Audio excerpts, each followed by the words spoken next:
आज London high court के अंदर जो human right activist Shayan Ali और पाकिस्तान की मिनिस्टर मरियम औरंगज़ेब है, उनके केस की हेयरिंग थी।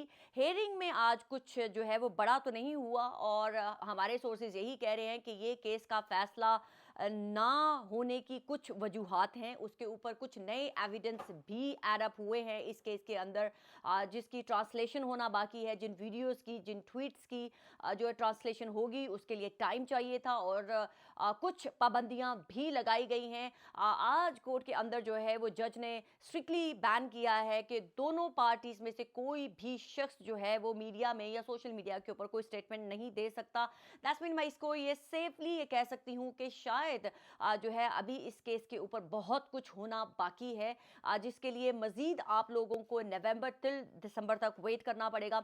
लेकिन एक चीज़ तो बहुत क्लियर हो गई है कि इस केस का अभी तक कोई नतीजा नहीं आया। जिन लोगों ने सोशल मीडिया के ऊपर हाइप बनाई हुई थी कि शायद इस केस का फैसला किसी एक पार्टी के हक में आ जाएगा, ऐसा बिल्कुल नहीं हुआ है। अभी मजीद फ्रेश जो है वो एविडेंस एड अप कर दिए गए हैं इस केस के अंदर, तो उसके लिए डेफिनेटली अभी मजीद टाइम चाहिए होगा। और जो अगर जज ने पाबंदी लगाई है कि इस केस से रिलेटेड कोई भी बात बाहिर नहीं कर सकती। मैंने एक क्लिप सुना है जिसमें शायान अली के जो वकील हैं वो कह रहे हैं कि हम बाउंड हैं, हम इस केस से रिलेटेड कोई बात नहीं कर सकते हैं। तो दैट्स मीन कि अभी तक किसी की साइड में या किसी की फेवर में ये केस नहीं गया है।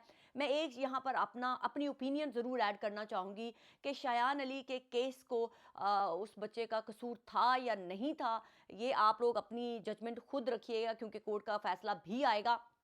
लेकिन इस बच्चे के केस के अंदर जो है सोशल मीडिया के ऊपर फेक न्यूज़ बहुत ज़्यादा ऐड अप हो चुकी थी, जिसकी वजह से सारा बर्डन जो है या टिल्ट जो है वो शायान की तरफ चला गया।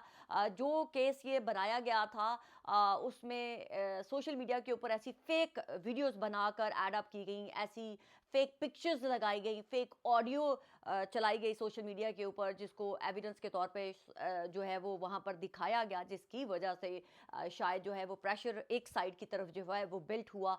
लेकिन ये एहतियात करने की ज़रूरत होती है क्योंकि ये बरतानिया है। यहाँ पर जो बड़े सोशल मीडिया एक्टिविस्ट होते हैं उनके साथ चंद ऐसे लोग, अननोन आइडेंटिटीज़ जो है वो अपने फेम की खातिर ऐसे प्रोपेगेंडे करती हैं। ऐसा जो है वो जानबूझ के हाइप बनाने के लिए ऐसी चीज़ों को हवा दी जाती है कि जिससे उनको लगे कि वो कोई बहुत बड़ा कारनामा अंजाम देकर आए हैं। उन लोगों को तो कोई जानता भी नहीं है, लेकिन शायान अली का अपना एक नाम है, उसका आगे पूरा एक फ्यूचर पड़ा हुआ है और उनका एक सॉलिड बैकग्राउंड भी है। सो लिहाजा ये भी देखना चाहिए कि जो बाकी सोशल मीडिया के ऊपर एवी आंत बांध दांत दांत के लोग बैठे होते हैं, उनकी उनकी कोई आइडेंटिटी नहीं है, उनका कोई वजूद नहीं है, तो ऐसे लोगों को लोग कोर्ट में भी नहीं ले जाते हैं। तो लिहाजा शायान अली एक बड़ी स्ट्रॉन्ग आवाज़ थी बरतानिया के अंदर, उनको कोर्ट में ले जाकर डेफिनेटली प्रेशराइज किया गया है। और आगे कोर्ट का क्या फ़ैसला होता है, क्या फ़ैसला नहीं होगा, ये तो हमें आने वाले वक्त में जब कोर्ट के अंदर हेयरिंग होगी और जब भी फाइनल हेयरिंग होगी तो उसमें हमें पता चल जाएगा कि क्या होने वाला है। लेकिन बहरहाल इस केस के अंदर कोर्ट में जज ने मना कर दिया है। बल्कि हमारे सोर्सेज ने तो एक ये बात भी कही है कि कोर्ट में जज ने ये भी अल्फाज बोले हैं कि अगर आपने कोर्ट के बाहर जाकर कुछ बोलना है तो इससे बेहतर है फिर आप अपना फैसला कोर्ट से बाहर ही कर लीजिएगा। तो लिहाजा ये स्ट्रिक्टली ऑर्डर दिए गए हैं जज की तरफ से कि कोई भी शख्स ना कोई स्टेटमेंट दे सकता है और ना ही कोई लिख सकता है इस केस से रिलेटेड। तो उससे पता चल सकता है कि केस बहुत सीरियस है। लेकिन अभी इस केस की आगे मजीद हेयरिंग होंगी। नवंबर और दिसंबर तक इस केस की जो है वो दोबारा हेयरिंग होगी और उसमें जो भी मजीद अपडेट्स होंगी वो हम आपको बाखबर करेंगे। लेकिन एक चीज़ तो आया होगी, जो सोशल मीडिया के ऊपर एक हाइप बनाने की कोशिश की जा रही थी कि शायद जनाब इसके हक में फैसला हो जाएगा या उसके खिलाफ फैसला हो जाएगा, ऐसा नहीं हुआ है। इसमें काफ़ी तगड़े वकला मौजूद हैं। अभी वक्त बताएगा कि कौन किसके हक में जाता है या कौन किसके साथ सेटलमेंट करता है।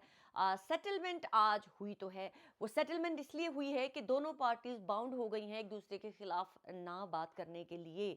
तो ये भी it's kind of a settlement, behind the scene settlement ही होती है जब आप एक दूसरे के साथ कमिटमेंट कर लेते हैं कि हम ना मैं आपके खिलाफ बोलूँगा ना आप हमारे खिलाफ बोलेंगे। तो आने वाले दिनों में जो मुझे नज़र आ रहा है, अभी तक के लिए मैं सरप्राइज़ रखती हूँ। अपना बहुत सारा ख्याल रखिएगा। खुदा हाफिज़।